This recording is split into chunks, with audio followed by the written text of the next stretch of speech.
Let's now start looking at some of the OpenSQL statements we can use in our ABAP programs.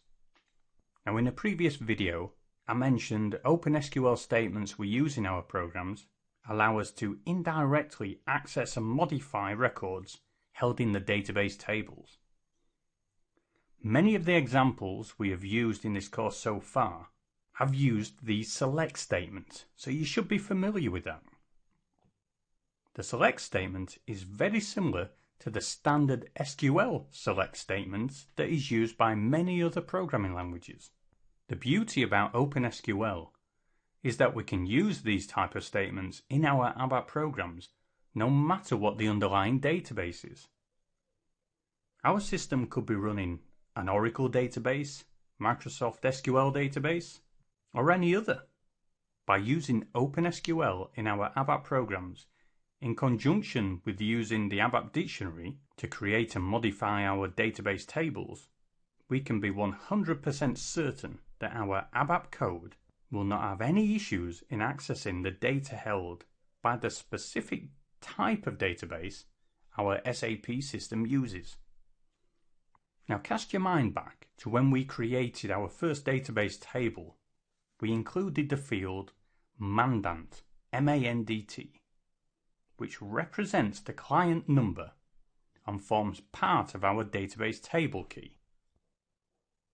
If you recall, when we created our database table, we included a field called client. Let's take a quick peek as a reminder.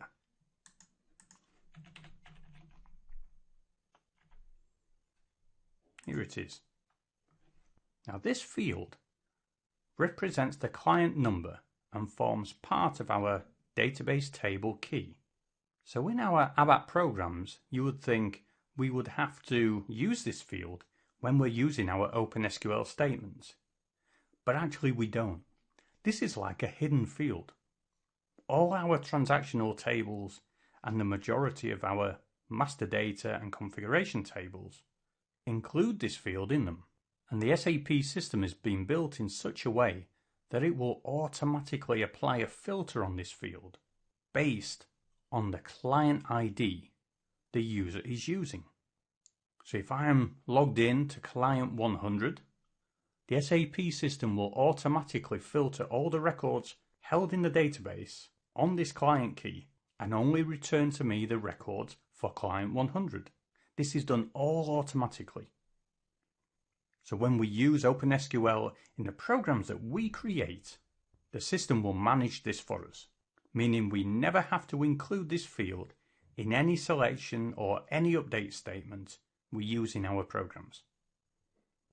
This also has the added benefit of giving us security in the knowledge that any OpenSQL statement we execute in our program will only affect the records held in our current client.